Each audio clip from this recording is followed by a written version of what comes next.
Mais là-bas, tu payes au moins ton truc, hein? Ouais, je paye au moins. Cette obscurité primordiale n'est-elle pas elle-même une extension de précédents Big Bang?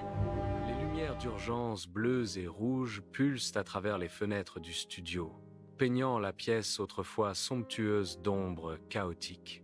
Les pompiers et les policiers grouillent, leur chaos urge assourdissant alors qu'un pompier maculé de suie examine la dévastation.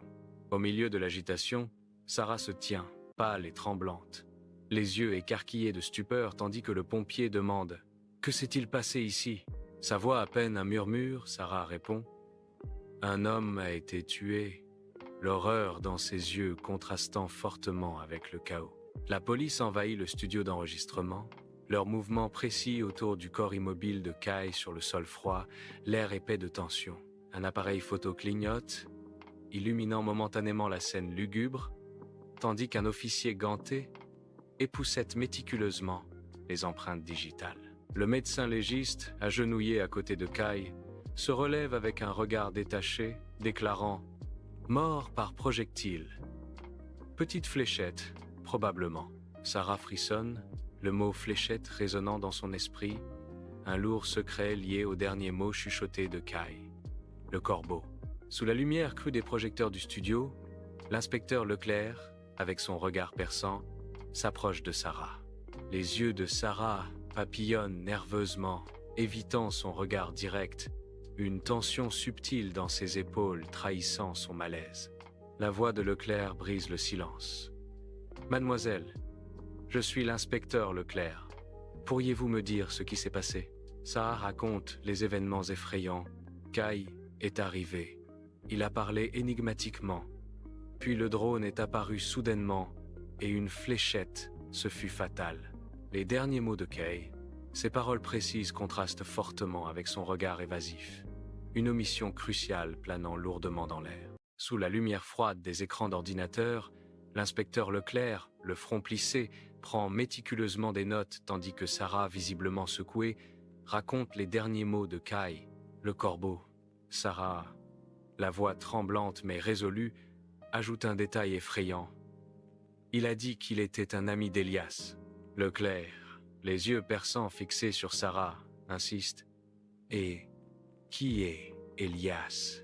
Avec un soupir profond, Sarah révèle le nom qui provoque une onde de malaise dans la pièce. Silas Elias, le chercheur disparu. Un soupir s'échappe de l'inspecteur, signalant une affaire bien plus complexe qu'imaginée, alors qu'il déclare « Cela devient compliqué. Vous allez devoir venir au poste avec moi. » Les lumières de la ville défilent devant la vitre embuée de la voiture de police, peignant des traînées de néon sur la vitre.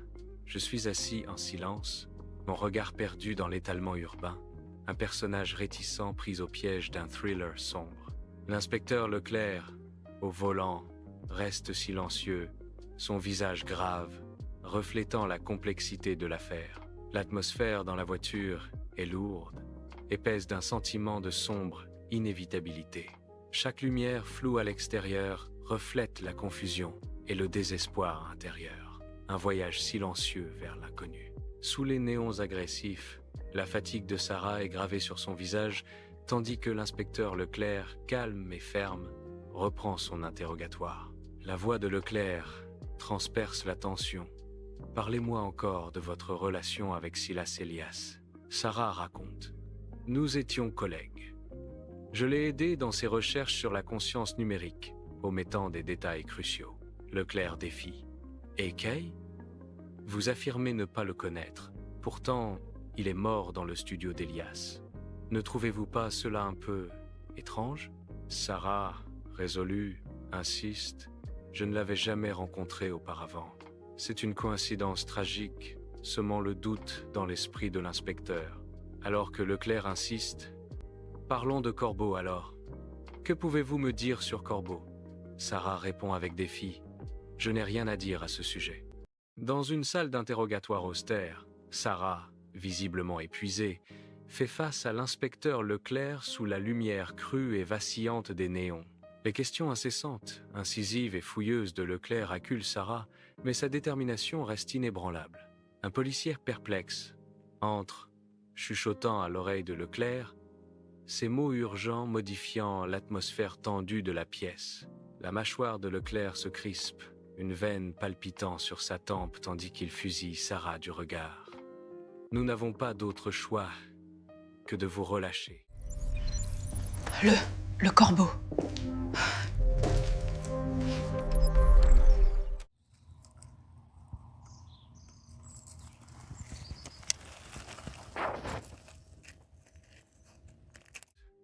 Mais ne croyez pas une seconde que c'est fini. Nous allons surveiller avant de lui faire signe de partir. Sarah, raidie d'un mélange de soulagement et de suspicion persistante, marche dans les couloirs stériles du poste de police. Sarah émerge du poste de police, engloutie par l'obscurité oppressante, une berline noire aux vitres teintées l'attendant. Deux hommes, en costumes impeccables et lunettes de soleil noir, se tiennent immobiles à côté de la voiture, leurs mains gantées de cuir suggérant le danger. Un homme s'approche, sa voix grave et monocorde invitant Sarah à monter dans la voiture. Un ordre glaçant dans la nuit. Sarah hésite, puis, avec un soupir de résignation, monte à bord, tandis que la voiture disparaît silencieusement dans l'obscurité inconnue. Des portes d'ascenseur ultramodernes s'ouvrent sur un vaste bureau luxueux, avec une vue panoramique sur la ville s'étendant au-delà des fenêtres. Monsieur Thorne, élégant et perçant, se tient derrière un bureau massif, tendant la main à Sarah. Sarah Dubois, bienvenue. Intimidée par l'aura de puissance de Thorne, Sarah se déplace avec malaise, sa voix tremblant légèrement. « Qui êtes-vous? Et pourquoi suis-je ici ?» Thorne fait signe vers un fauteuil moelleux. « S'il vous plaît, asseyez-vous. Nous avons beaucoup à discuter. » Son regard s'intensifie. « Toi, Sarah, tu es chargée de trouver le corbeau. » Dans son appartement, Sarah serre une clé USB froide et lisse. Ses secrets, un lourd fardeau dans sa main. Son visage, marqué par l'urgence et la détermination, capte la lueur changeante des néons de la nuit londonienne à l'extérieur. Elle glisse méticuleusement la clé USB dans son manteau, effaçant toute trace de sa présence avant de disparaître dans l'ombre. Sarah plonge dans le labyrinthe de béton, se fondant parfaitement dans l'obscurité de la ville. Sous la lueur crue de la ville, Sarah navigue dans une foule dense et cacophonique, l'air épais de pluie chimique et d'un sentiment de malaise. Il vient par les fissures dans le voile.